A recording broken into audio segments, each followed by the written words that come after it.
할렐루야, 주님의 이름으로 환영합니다. 우리 함께 합해서 함께 말씀 이야기를 해보겠습니다. 하나님 감사합니다. 하나님 감사합니다. 아멘. 오늘은 맥주 감사주일로 하나님께 지난 6개월에 베푸신 은혜와 사랑을 감사하는 감사의 날입니다. 아마 여러분들 각자 하나님께 감사하는 이유가 제가 조금 전에 헌금 기도 시간에도 나누었지만 조금씩은 다르죠. 여러 가지 이유로 인해서 감사의 제목들을 기록하시고 또 범사에 감사하신 분들도 있으시고 그러셔서 이렇게 감사를 하셨는데요. 그런데 우리 한번 생각해 보시기 바랍니다. 왜 하나님께서는 굳이 감사의 절기를 법으로 제정하셔서 꼭 지킬 것을 명령하셨을까요? 그러니까 여러분, 이스라엘 백성들에게 감사의 절기는 해도 그만 안 해도 그만이 아니에요. 법이에요, 법. 무조건 지키라고 하신 거예요. 그렇다면 좀 뭔가 강압적인 거 아닌가 하는 그런 질문을 할 수도 있을지 모르겠지만 분명한 것이 하나 있습니다. 그것은 감사하게 될 때에 감사하는 사람에게 큰 유익이 있기 때문에 하나님께서 표현은 좀 그렇지만 억지로라도 감사하게 만드신 거예요. 그래서 감사의 절기가 우리에게는 일단은 유익하다라는 겁니다. 세상 사람들도 마찬가지입니다. 상식적으로 생각해 봐도요. 감사하는데 기분이 안 좋아서 감사하는 사람 있습니까? 안 좋은 일이 생겼는데 감사하는 사람 있습니까? 그러지 않을 거예요. 감사하는 이유가 많으면 많을수록 내 삶에 기쁨과 좋은 일이 생기기 때문에 감사한 거 아닐까요? 긍정 심리학이라는 그런 학문에서도요, 감사는 정말 행복하는 데 있어서 가장 핵심적인 사안이래요. 행복의 원천이라고 이야기를 하고 있습니다. 심리학자들이 감사하는 사람이 왜 좋은가 하는 이유는 첫 번째로는 정신과 마음에 플러스 효과를 준다는 겁니다. 감사하는 사람들은요, 아주 수준 높은 행복감에 살고요, 만족감에 살고요, 낙천주의적인 삶을 산다고 이야기합니다. 그러니 보십시다. 날마다 생각과 마음과 여유가 늘 감사하니 심리적인 상태는 신체에도 영향을 끼치겠죠. 나의 마음의 영향이 신체에도 간단 말입니다. 그래서 감사가 많은 사람들은 심리학자들이요, 스트레스를 받아도 스트레스를 빨리 풀고요, 스트레스로 인한 어떤 그런 상황 속에서 긍정적인 측면을 찾아냅니다. 그래서 자기 안에 있는 스트레스를 극복해서 빨리 풀어버려요. 긍정적인 밧줄을 붙잡는 거예요. 감사가 많은 사람들은. 그래서 회복이 빠르다고 합니다. 더 나아가 이 감사는 육체적으로 수면의 질을 향상시킨답니다. 잠을 잘 잘 수 있게 한다는 거예요. 면역 체계를 강화시키고 혈압을 낮추는데 감사가 역할을 한다는 겁니다. 그럼 상식적으로 생각해 보도 여러분, 마음 편한데 잠 잘 자잖아요. 당연하죠. 마음이 불안하고 불편하면 뒤척거리고 잠을 잘 못 이루겠지만 내 마음이 편안한데 잠을 못 이룰 이유가 어디 있겠습니까? 그러니까 세상 사람들이 생각하는 감사도 여러 모양으로 유익이 있다라는 겁니다. 마음이 편하고 육체가 편한데 어떻게 삶이 행복하지 않을 수가 있겠습니까?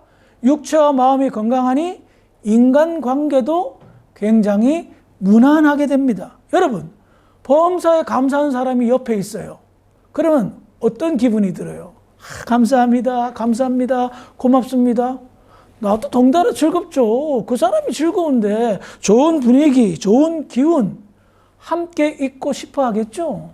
감사가 넘치는 사람과 함께 있고 싶어 하지 불평, 불안, 그냥 어떤 아픔 이거 있는 사람하고 같이 있는 게 굉장히 곤욕스럽지 않겠습니까?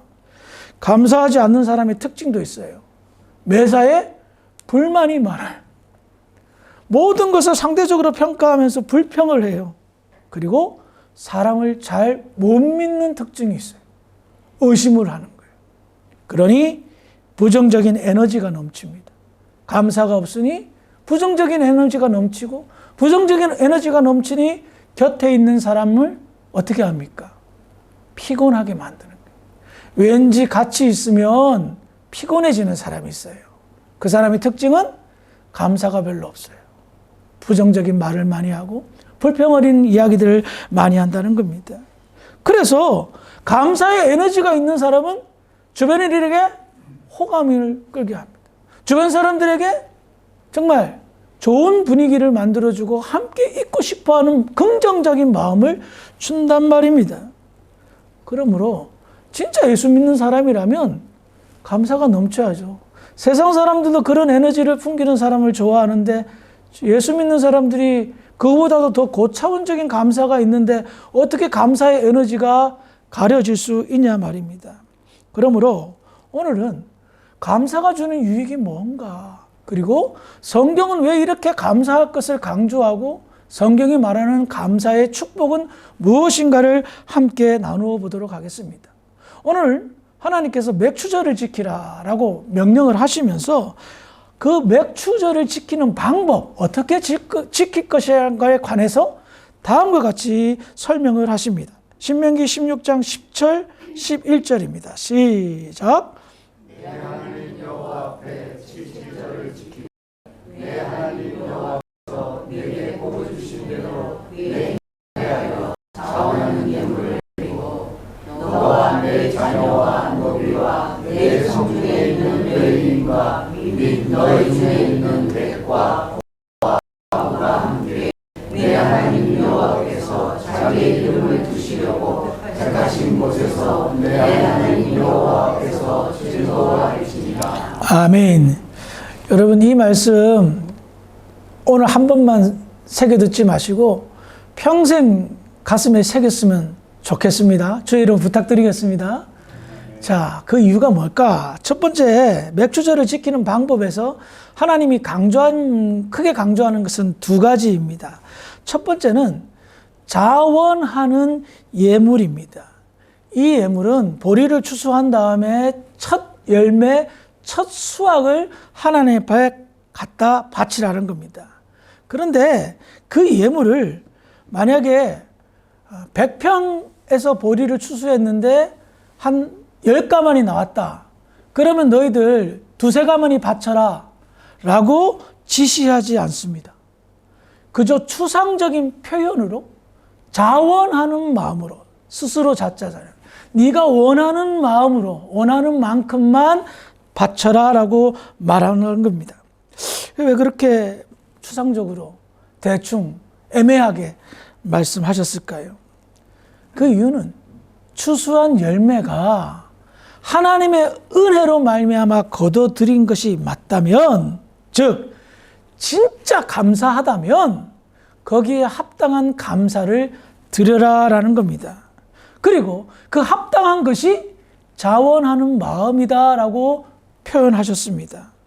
근데 아무리 생각해봐도 애매하잖아요. 그렇죠? 자원하는 마음, 100가마니 거뒀으면 100가마니 다 드려야 되나? 이게 굉장히 애매하잖아요. 도대체 얼마만큼 하나님 앞에 드리는 것이 자원하는 마음이냐라는 거죠. 그것이 바로 성경은 다음과 같이 이야기합니다. 신명기 16장 11절 상반절 시작. 너와 내 자녀와 노비와 내 성중에 있는 레위인과 및 너희 중에 있는 객과 고아와 과부가 함께. 그래요. 강조하는 것 두 번째, 바로 맥추 감사절에 하나님께 드리는 예물을 가지고 모든 사람이 함께 나눠 먹을 만큼 자원해서 드려라. 첫 번째는 너와 내 가족이, 너의 자녀들이 먹을 만큼. 두 번째는 너의 집에서 수고하는 노비들이 먹을 만큼. 세 번째는 수고하고 애쓰는 종교인들, 즉 레위 지파 사람들을 섬길 수 있을 만큼. 네 번째로는 사회적 약자들인 고아와 과부와 객들, 즉 나그네들도 함께 먹을 수 있을 만큼 자원하여 바쳐라 라고 말하고 있는 것입니다. 우리는 여기에서 하나님께서 정말 놀라운 것을 계획하셨다는 사실을 한 가지 발견합니다. 즉, 맥주 감사절을 통하여 하나님 앞에 자원하는 예물을 가지고 이스라엘 공동체가 모두 다 풍성하게 먹고도 나눈 만큼 즐기자라는 잔치를 베풀자라는 말씀을 하셨잖아요. 그러면 더 한 가지 첨부해서 이스라엘 공동체 사람들이 다 풍성하게 먹고 마시고 즐기려면 하나님께서 어떻게 은혜를 베푸셔야 됩니까? 예? 첫 번째는 자원하는 사람의 마음에 부담이 없어야 됩니다. 부담 없이 나눠주고 먹을 만큼 나눠줘도 남을 만큼 추수가 풍년이 돼야 됩니다. 그래서 두 번째로 하나님께서는 풍년을 허락하신 겁니다. 먹고 남을 정도로 많이 베풀고 나누어도 아무 문제가 없도록 여유가 있고 넉넉해야 베푸는 양도 크겠죠? 그것이 하나님의 계획이었습니다. 그래서 하나님께서는 자원하는 마음으로 양심과 믿음을 가지고 베풀고 먹자라고 맥주 감사절을 제정하신 겁니다. 하나님께서 맥주절을 지키고 첫 열매, 첫 수확을 가져와라, 자원하는 마음으로 가져와라 명령하시고 법으로 정하신 것, 하나님 혼자 다 배부르게 드시고자 한 것이 아니었습니다. 하나님은 그 예물을 받는 신용만 하셨던 겁니다. 나한테 가져와라. 그리고 나한테 가져온 것 너희들끼리 잘 먹고 즐거워하자. 알고 보니 하나님이 제정하신 이 각종 절기는 이스라엘 백성들에게 올무가 아니었습니다. 하나님의 백성들이 즐겁고 행복하게 살기를 바라서 제정하신 감사의 절기였습니다. 보세요. 내가 감사하는 마음으로 하나님 나에게 축복하셨으니 감사합니다 하고 자원하는 마음으로 곡식을 바칩니다.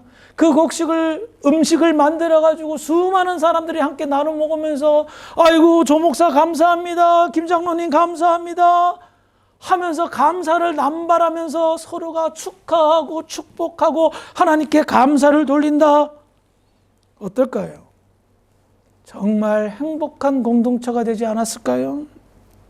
하나님은 하나님이 좋으라고 감사절기를 정한 것이 아니라 자원하는 마음으로 감사하는 사람, 나누는 사람 좋으라고 감사의 절기를 제정하셨던 겁니다. 그런데 여기에는 더 큰 이유가 내포되어져 있습니다. 신명기 8장 11절부터 14절인데요. 한 절씩 교독해 보도록 하겠습니다. 내가 오늘 내게 명하는 여호와의 명령과 법도와 규례를 지키지 아니하고 내 하나님 여호와를 잊어버리지 않도록 상갈지어다. 내가 먹어서 배부르고 아름다운 집을 짓고 거주하게 되며 또 내 소와 양이 번성하며 내 은금이 중식되며 내 소유가 다 풍부하게 될 때에 내 마음이 교만하여 내 하나님 여호와를 잊어버릴까 염려하노라. 여호와는 너를 애굽 땅 종되었던 집에서 이끌어내시고 하나님께서 염려하신 것이 있었습니다. 그것은 이스라엘 백성들이 가나안 땅, 젖과 꿀이 흐르는 땅으로 인도함을 받아서 반드시 하나님 계획대로 축복을 받게 될 것입니다. 그 땅은 30배, 60배, 100배의 결실을 맺게 될 겁니다. 그러면 어떻게 삽니까? 잘 먹고 잘 살게 되겠죠. 그런데 사람이 참 신기해요. 그와 같은 잘 먹고 잘 살게 될 때에 교만이 찾아올 수 있다라는 겁니다. 교만이 찾아오면 문제가 뭐냐? 하나님이 베푸셔서 축복하셔서 잘 먹고 잘 살게 되었는데 착각하게 되는 거예요. 나의 수고와 나의 노력과 나의 능력으로 잘 먹고 잘 살게 되었구나 하며 자화자찬한다는 겁니다. 문제는 그 다음부터 하나님을 잊어버리며 산다는 거예요. 감사하지 않죠. 은혜 받은 것을 생각하지 못합니다. 그러면서 하나님을 상실하게 됩니다. 이 교만을 하나님은 경고하셨던 거예요. 그리고 애시당초 가나안 땅 들어가기 전부터 하나님은 다음과 같이 경고를 하셨습니다. 신명기 8장 17절 18절 시작. 그러나 내가 마음에 이르기를 내 능력과 내 손의 힘으로 내가 이를 얻었다 할 것이라. 내 하나님 여호와를 기억하라. 그가 내게 재물 얻을 능력을 주셨으며 이같이 하심은 내 조상들에게 맹세하신 언약을 오늘과 같이 이루려 하시니라. 아멘. 앞서도 말씀드렸지만 하나님의 축복이 이어지자 사람들이 교만해집니다. 자기의 능력과 실력과 수고로 풍요로운 삶을 누리게 되었다라고 착각하고 하나님을 멀리하기 시작합니다. 그래서 하나님께서는 미리 말씀을 하시는 겁니다. 앞서도 읽었던 17절에 내 마음에 이르기를 내 능력과 내 손의 힘으로 내가 이 재물을 얻었다 말할 것이라. 이거 웃기지 말라는 소리죠. 그런데 하나님은 내 하나님 여호와를 기억하라. 그가 내게 재물 얻을 능력을 주셨음이라 라고 말하는 겁니다. 그러니 제발 착각하며 살지 말아라 라는 겁니다. 네가 잘나서 네가 능력이 좋아서 잘 먹고 잘 사는 것이 아니라 내가 네게 은혜를 베풀었기 때문에 네가 나를 믿는 믿음 때문에 내가 너를 축복하였기에 네가 잘 먹고 잘 살게 될 것이다. 그런데 훗날 착각하여 교만에 빠지지 말라라고 경고하셨던 겁니다. 그래서 감사절을 법으로 정하신 거예요. 첫 번째는 유대 공동체, 이스라엘 공동체가 참 행복한 삶을 살고 모두 다 베풀고 나누는 삶을 살게 하기 위해서. 두 번째는 하나님이 베풀어 주신 그 크신 은혜를 잊어버리지 말게 하기 위해서. 교만하여 하나님을 상실할까 봐 하나님은 법으로 정하신 거란 말입니다. 하지만 이스라엘 백성들은 실패하였습니다. 잘 먹고 잘 살기만 되면 잊어버려요. 그때 그 시절 갈급했던, 가난하고 힘들었을 때 하나님께 매달렸던 그 신앙과 믿음은 다 버리고 이제는 교만하여 목에 힘 딱 주고 내가 이 정도 사는데 그러면 하나님의 법대로 베풀고 나눠야 되는데 자기 배만 더 배부리면서 약자들을 괴롭히고 약자들의 것을 빼앗아버리고. 선지자들의 이야기를 보세요. 다 그런 경고를 하고 있습니다. 도대체 너희들 왜 그러느냐? 하나님 주신 축복으로 너희들 왜 이렇게 사느냐? 교만하도다. 결국 하나님께서 어떻게 하시죠? 이스라엘 백성들의 모든 것을 다 빼앗아 버리십니다.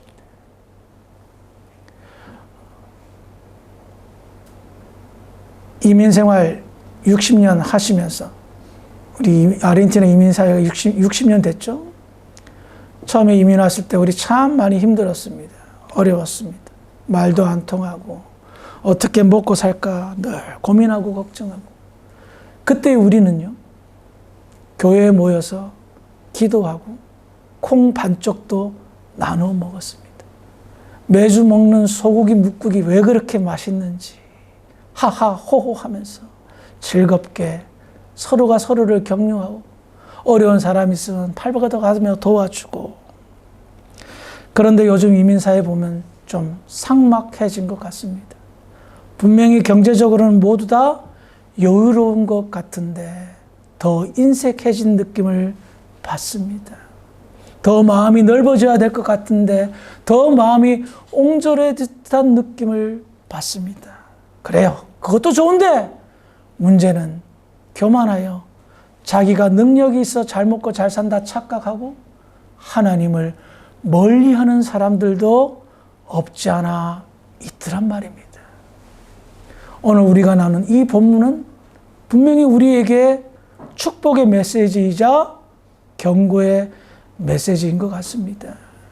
하나님을 잃어버리게 하기 위해서 하나님이 축복한 것 아니지 않습니까? 더 감사하고 더 나누고 더 함께 하라고, 더 하나님을 잊지 말라고 하나님이 축복하신 줄 믿으시기 바랍니다. 자, 이와 같은 하나님의 마음, 그 하나님의 뜻을 너무나 잘 살핀 사람이 한 명 있어요. 실망시키지 않는 사람이죠. 역대상 29장 13절 14절 시작. 우리 하나님이여 이제 우리가 주께 감사하며 주의 영화로운 이름을 찬양하나 나와 내 백성이 무엇이기에 이처럼 즐거운 마음으로 드릴 힘이 있었나이까. 모든 것이 주께로 말미암았사오니 우리가 주의 손에서 받은 것으로 주께 드렸을 뿐이니이다. 아멘. 저는 이 본문을 찾으면서 가슴에 큰 감동과 뭉클함이 찾아왔습니다. 본문의 배경은 다윗이 성전을 짓기 위해서 각종 재료들을 다 모았습니다. 자기의 전 재산을 다 바쳐서 자기는 성전을 건축할 수 없으니까 아들한테 넘겨줘야 되는데 아들이 성전 건축을 잘하라고 재료들을 다 준비한 거예요. 백성들을 격려하고요. 어마어마한 공과 힘을 들여서 성전 건축 재료들을 다 마련했습니다. 그런데 그가 뭐라고 얘기합니까? 나와 내 백성이 무엇이기에 이처럼 즐거운 마음으로 드릴 힘이 있었나이까? 모든 것이 주께로 말미암았사오니 라고 말합니다. 우리가 주의 손에서 받은 것을 주께 드렸을 뿐입니다 라고 겸손하게 말하는 거예요. 보통은 드리고 바치면 어때요? 자랑하죠. 나 이만큼 냈습니다 하고 광고합니다. 근데 다윗은 겸손하게 아이고 제가 뭐가 한 게 있습니까? 하나님 주신 거 가지고 제가 냈는데 제가 생색할 게 무엇이 있겠습니까? 그저 성전 건축 재료를 제가 준비할 수 있도록 해주신 것만 해도 땡큐 감사합니다 하나님 이라고 말하는 겁니다.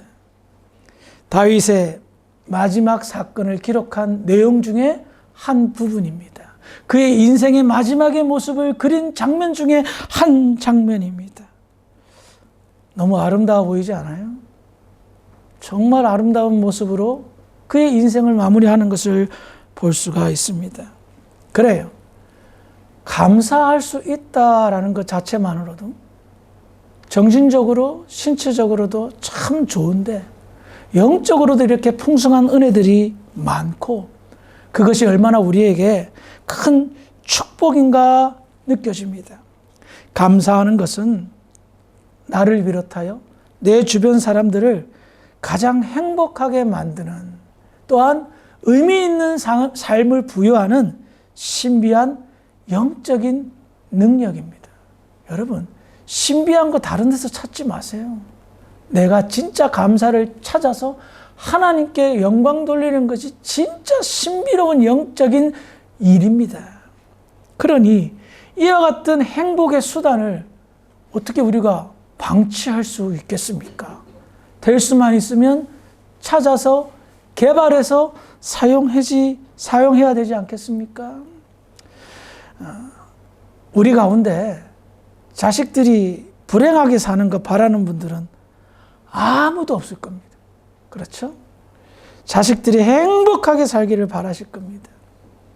하나님께서는 여러분들의 자식이 행복하게 사는 것보다 비교할 수 없을 정도로 100만 배 더 이상 더 저와 여러분들의 자녀들이 행복하게 살기를 바라십니다. 그 증거가 뭔지 아세요? 오늘 선창식을 통해서도 함께 나누겠지만 그리스도의 십자가입니다. 하나님의 아들을 십자가라는 고난의 고통 속에 내모셨습니다. 하나님의 아들을 하나님이 죽게 허락하셨습니다. 이유가 뭐예요? 물론 우리의 구원, 우리의 죄의 용서를 위해서죠. 그런데 범위를 넓혀보면 우리의 삶 속에 참 감사의 의미를 발견하고 절기 때마다 매분 매초마다 하나님의 은혜를 감사하며 찬양하게 하기 위해서. 아멘? 그래요. 하나님께 감사하게 하기 위해서 하나님은 당신의 아들을 아낌없이 십자가에 바쳐 돌아가시게 하였다는 겁니다. 그러므로 하나님께서는 저와 여러분들의 행복이 감사로 말미암아 시작된다는 사실을 너무나 잘 알고 계시기에 우리의 행복을 위해서, 우리의 진정한 삶의 의미를 부여하게 하기 위해서 감사해라, 자원하는 마음으로 감사하자라고 절기를 정하신 것입니다. 맥추 감사절. 지금은 농경사회가 아니라 보리 추수해서 감사할 일은 없지만 의미만 부여해보자면 정말 놀라운 감사의 날입니다. 지난 6개월 동안 저희들은 기도의 응답을 이루었고 하나님과 동행함을 이루었고 하나님의 은혜를 경험하였습니다. 그러니 어찌 감사하지 않을 수가 있겠습니까?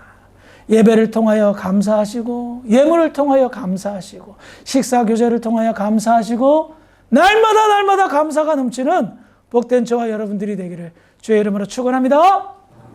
기도하시겠습니다. 하나님 감사합니다. 하나님 감사합니다. 하나님 감사합니다. 예수님의 이름으로 기도드렸사옵나이다. 아멘.